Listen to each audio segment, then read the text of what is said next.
The camera shutters had barely stopped clicking when every head turned toward Zohran Mamdani. He stood alone, sleeves rolled up, palms flat on the polished oak table. His eyes locked on Judge Faith Jenkins, her lips pursed, hands clenched. She didn't expect this. No one did. The courtroom wasn't the usual theater of dull motions and whispered objections. This time, it was City Hall's public ethics chamber, repurposed after an emergency hearing had been called. What had begun as a routine review of community grant misallocations had spiraled into something much darker, something personal. The moment Jenkins tried to discredit Zohran on live TV with a series of fabricated documents, he didn't flinch. He waited. Until now. Why was a sitting judge using a private charity as a personal pipeline? Why did 3 separate community organizers, once her vocal supporters, suddenly fall silent or disappear altogether? And why was Zohran, just a city councilman, risking everything to expose it? Because he knew something no one else did. Just 5 days earlier, Zohran had received an anonymous package. No return address, no note, just a sealed envelope containing copies of internal transfer slips, video stills from a private gala, and most damning of all, an email thread between Faith Jenkins and a man currently under federal investigation. What followed was a storm. Press avoidance, carefully crafted statements from the judge's team, and an almost successful attempt to silence Zohran through a procedural ethics complaint. But the moment she went on camera to accuse him of fabricating smear tactics, everything changed. And now, here, in this stark chamber in downtown Brooklyn, with cameras rolling, aides sweating behind notepads, and dozens of eyes fixed on a single table, Zohran was finally about to flip the entire narrative. "You knew that money wasn't for housing," he continued, raising the printouts. "You knew it wasn't for youth programs. You used the city's own outreach fund to finance a private equity dinner in Montauk. I have the footage, the receipts, the email from your office requesting non-disclosure protocols. Want me to read it out loud?" Jenkins didn't answer. Her attorney leaned in, whispering frantically. But the damage was already unfolding. The room was tense. A single cough from the back cut through the silence like a blade. Somewhere near the gallery doors, an older woman muttered, "God help her." And Zohran, still steady, added, "You can weaponize your robe, your courtroom, even your influence, but you don't get to weaponize the truth." For a moment, Judge Jenkins tried to interject. "This is not a trial, Mr. Mamdani." "No," he replied calmly. "It's not. But you turned it into one the day you tried to destroy someone for telling the truth." It wasn't just about corruption anymore. It was about power, reputation, and the lengths people would go to protect them. In that moment, the public stopped seeing Zohran as a politician. They saw a man who didn't care if he won or lost, just that the truth got heard. And isn't that the kind of voice the city needs more of? Sometimes silence isn't peaceful, it's terrified. And the silence in that room? Deafening. If you think exposing injustice matters, drop a comment.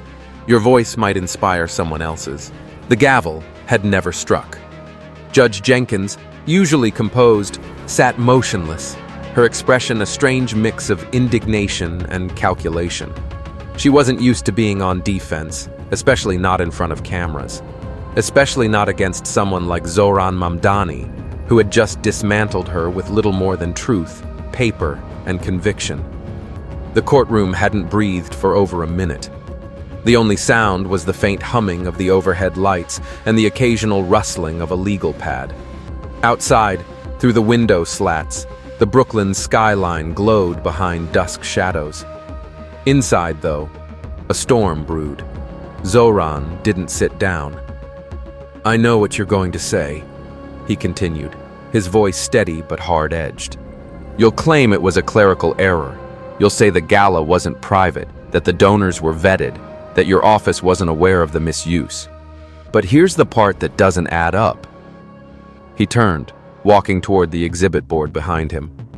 Tacked to it were enlarged documents, wire transfer records, names of shell organizations, a list of public housing funds rerouted through a non-profit led by Jenkins's college roommate. He tapped on one document. This transfer, $147,000, went to a non-profit that doesn't even have a working phone number. But it has a driver registered under your husband's name, and that vehicle was spotted leaving a closed-door fundraiser in Montauk the night the funds were withdrawn. Murmurs broke in the gallery. One of the city reporters began typing rapidly, her fingers stuttering as if they couldn't keep up. "Ms. Jenkins," Zohran said without raising his voice, "I'm not accusing you of incompetence. I'm accusing you of knowing exactly what you were doing, and thinking no one would ever challenge you." That was the real scandal, not just the misuse of public funds, but the arrogance behind it. Faith Jenkins had spent years cultivating a reputation of being incorruptible. Her rulings were sharp, her commentary revered, her social media followed by millions. But now, that persona was starting to unravel. Aide after aide had resigned in the past few months. Whistleblowers, once anonymous, had begun leaving breadcrumbs. The puzzle pieces didn't make sense until Zohran connected them. What began as a budget oversight inquiry had morphed into a full-scale exposure of something deeper, a system where justice was selectively applied, depending on who held the gavel. The city council's chairwoman leaned forward. "Mr. Mamdani, what exactly are you suggesting?" "I'm not suggesting," Zohran replied. "I'm stating that a public official used community housing funds to sponsor an elite political network, and when confronted, attempted to ruin the career of the person exposing it. That's not politics. That's extortion disguised as decorum." Gasps rippled through the room. Someone knocked over a water glass. The judge's lawyer stood suddenly. "My client will not dignify this circus with, 'Then maybe she should try dignifying the people who sleep on subway benches while she dines at closed-door clubs on their dime,'" Zohran snapped. It wasn't showmanship. It was fury, and it was earned. Because this wasn't just about numbers on a page.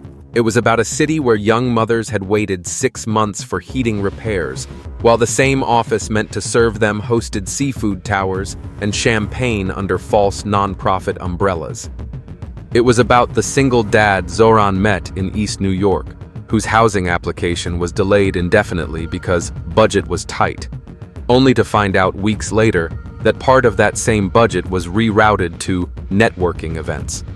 And it was about the arrogance of people like Jenkins, who had forgotten the one thing power should always fear: people who have nothing left to lose. Judge Jenkins looked up, her face now pale. Her mouth opened as if to object, to correct, to reclaim control. But no words came. Across the room, one of her former clerks sat in the public row, head bowed, hands clasped. Zohran caught his eye. The man gave a slight nod. Then Zohran reached into his folder and pulled out one final sheet, a signed affidavit. A testimony. A voice that had once been silenced by threat of career destruction. "I have here a sworn statement from someone who worked inside your office," he said quietly. "They witnessed you approve the transactions personally. They were told never to mention it, or they'd be blacklisted from public legal work for life. That's your word, not mine." The affidavit was placed gently on the table. Silence again. Not the fearful kind. This time, it was reverent. Because the moment everyone had waited for had arrived. Not justice. Not yet. But the first crack in the wall of silence that protected the powerful. And Zohran Mamdani didn't need a title or a robe to wield it. If you've ever felt like power protects itself while the rest of us pay the price, leave a comment. Your voice matters. You could almost hear the cameras resetting focus. Lenses clicked. The boom mics leaned in. But none of it mattered. Because what hung in the air now wasn't scandal. It was truth. Cold, naked, and irreversible. Zohran didn't move. The affidavit still lay on the desk like a lit fuse, and across from him, Judge Faith Jenkins sat in stunned, poised paralysis. Her reputation, once steel-plated and media-polished, had been pierced, not by a mob, not by politics, but by one signature on a white sheet of paper. "This is from Jenna Lee," Zohran said, his voice low but steady. "Your former executive assistant. She was 19 when you hired her. She said you were brilliant, fierce, everything she wanted to be. And then she saw you approve a $48,000 payment for an off-site leadership forum held in the back room of a luxury restaurant in Tribeca. No training, no leadership, just caviar, cigars, and campaign donors." The gallery murmured again, but this time it wasn't just shock. It was anger. "She said she confronted you," Zohran continued, "and you laughed. You told her, 'Welcome to how things get done.'" Judge Jenkins finally stirred. "Objection," she said reflexively, as if the courtroom setting still offered her a layer of protection. "There are no objections in ethics hearings," the chairwoman replied flatly. "Only consequences." Zohran stepped back from the desk. His eyes scanned the room. The press was no longer writing, they were watching. The council members, usually jaded and disengaged, sat rigid. A janitor leaned quietly in the doorway, mop forgotten. It was one of those moments where history wasn't made by design. It simply refused to be silenced. "You think this is about some city grant money?" Zohran asked, sweeping his hand over the evidence-laden board behind him. "It's not. This is about the culture of silence, the culture of retaliation, the rot that grows when power becomes too sacred to question." He turned toward the gallery. "You ever wonder why whistleblowers always look exhausted? Because they carry the weight of not just what they know, but the weight of knowing the world might ignore it anyway." He paused, letting that sink in. Jenna Lee hasn't worked in law since. She was threatened, blacklisted, denied jobs she was qualified for. You silenced her not with violence, but with exile. And that's worse, because it tells every young person who sees something wrong that speaking up is the fastest way to lose everything. Zohran opened a second folder. 3 more statements, he said. 2 paralegals, 1 former city auditor, all women, all pushed out after questioning financial irregularities tied to your outreach budget, all willing to testify. The room had become a courtroom again, but with the roles reversed. Judge Jenkins, who once held the power to sentence, was now being tried by public truth. Her legal team looked panicked. One of them scribbled a note and passed it to her. She didn't read it. Her gaze was fixed on Zohran, as if trying to understand how a single man had dismantled the fortress she thought was invincible. "Let me be clear," Zohran said. "This isn't personal. I didn't come here to humiliate you. I came here because this city deserves better. Because every dollar you redirected was a heater not installed, a fridge not restocked, a shelter never built." One council member leaned in. "Do you have proof the judge directly benefited from these transfers?" Zohran nodded. "Yes. The Montauk event she claimed was a professional leadership retreat, the same event where the nonprofit's funds disappeared. That night she gave a speech. It wasn't recorded, but I found someone who took photos." He lifted a printed photo. Judge Jenkins, standing under crystal chandeliers, wine in hand, beside a man recently indicted in a housing fraud scheme. The caption, "A celebration of community resilience." A few gasps, a slow, audible exhale from the back row. "This isn't community," Zohran said. "This is cover." He dropped the photo gently next to the affidavit. Then he turned again to Jenkins. "You had every chance to fix this, to apologize, to make it right. But instead, you weaponized your status to silence others. That's not leadership. That's cowardice in pearls." It wasn't anger in his voice anymore.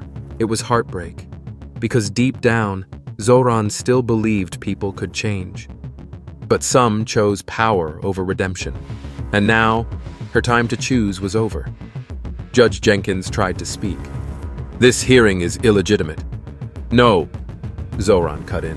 "What's illegitimate is the idea that because you wear a robe, you're above accountability." And then, slowly, he walked back to his seat. No applause, no cheers. Just a silence that felt like justice finally finding its voice. If you believe silence protects no one but the guilty, share your thoughts below. The world listens when enough of us speak. It started not with shouting, but with something far more powerful: acknowledgement. As Zohran took his seat, a ripple moved through the room. Council members looked at one another, silent nods, furrowed brows. Behind them, aides made hushed calls. Councilwoman Moreno, who hadn't spoken once the entire hearing, leaned into her mic. "This chamber will now enter a closed review session," she said. "But before we do, Mr. Mamdani, your final recommendation?" Zohran didn't hesitate. "Immediate suspension pending a full investigation," he said, "and public release of all grant records from the Jenkins office over the last 3 years. Not behind sealed doors, not with redactions. Let the people see everything."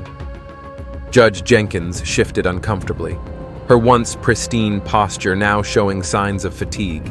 Her jaw clenched, her palms, once flat in command, now curled into fists. She had ruled over thousands of cases in her career, many of them televised, many celebrated. But now, stripped of her bench, she was just a person behind a nameplate. "You think this makes you noble?" she muttered, loud enough to carry across the table. Zohran turned to her, not rising. "I think it makes me accountable, which is what this city is starving for." She laughed bitterly. "You think I'm the only one? This system protects people like me. You're not changing anything." Zohran looked directly at her. "That's the thing about rot. Once you shine a light on it, it spreads. And then, finally, people start cleaning." For years, Faith Jenkins had been untouchable. Her name graced civic conferences, podcasts, nonprofit boards. She was the face of reform, until the reform turned to rot and no one dared say it aloud. But Zohran had, and that was what changed everything. The review session began. Council members left the room one by one, their folders clutched tight to their sides. But no one looked at Jenkins. Not anymore. She sat, alone now, at the long mahogany table, staring at the spot where Zohran had placed the affidavit. She didn't touch it. Outside, the hallway filled with reporters. They shouted names, jostled for angles, whispered theories. Inside, Zohran waited, still in the room, surrounded by files and silence. A city staffer entered quietly. "Councilman Mamdani," she said, holding an envelope. "From Jenna. She said you should read it after." He took it, slipped it into his jacket. He'd read it later, alone. Hours passed. Then, the doors reopened. Councilwoman Moreno stepped in, flanked by 4 members from the committee. "We are unanimous," she said. "Judge Faith Jenkins is hereby suspended pending a formal inquiry, effective immediately." Jenkins stood slowly, nodded once, then reached for her bag. She didn't argue. She didn't even look surprised. Just tired. She knew the performance was over. She walked out to a barrage of camera flashes. And that's when something rare happened. Not to her, to Zohran. One by one, people in the gallery stood, not clapping, not shouting, just standing, in acknowledgement. The security guard, the janitor, the city housing advocate who had testified months ago and was ignored, a young girl in a denim jacket holding her mom's hand. They all stood, because for once, someone hadn't looked the other way. Outside, the press descended. "Councilman Mamdani, do you plan to file criminal charges?" Is this the beginning of a wider corruption probe? What about the mayor's office? Were they complicit? Zohran didn't answer them. Not yet. Instead, he turned to the cameras and spoke to the people watching at home. This wasn't about vengeance, he said. It was about responsibility. No title, no matter how polished, should be a shield against consequence. The people of this city deserve leaders who fear disappointing them more than losing an election. He paused, then added, I didn't do this alone. I did it because brave people, most of them young, most of them unheard, chose truth over comfort. Jenna, Naomi, Luis, you made this happen, not me. That night, the footage aired on every major network. Social media lit up. The hashtag Truth Over Titles began trending. Editorials called it a reckoning long overdue. Advocacy groups rallied behind Zohran, and donors flooded city oversight commissions demanding deeper audits. But Zohran wasn't at any of the watch parties. He was at home, lights dimmed, finally opening the envelope from Jenna. Inside, a single sheet, handwritten. You didn't just give me my voice back. You gave it meaning. I didn't believe anyone would stand up for someone like me. You did. That means more than you'll ever know. Below it, a postscript. P.S. Please don't stop. Not until the last door opens. He folded it gently, placed it in the drawer with his oath of office, then sat back, exhausted, but clear, because this was just one battle in a city full of shadows. But tonight, for the first time in a long time, the light had won. And the gavel? It fell. Just not in the way anyone expected. If you believe accountability isn't a threat, it's a promise.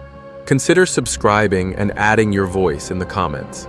You might be the reason someone else speaks up tomorrow.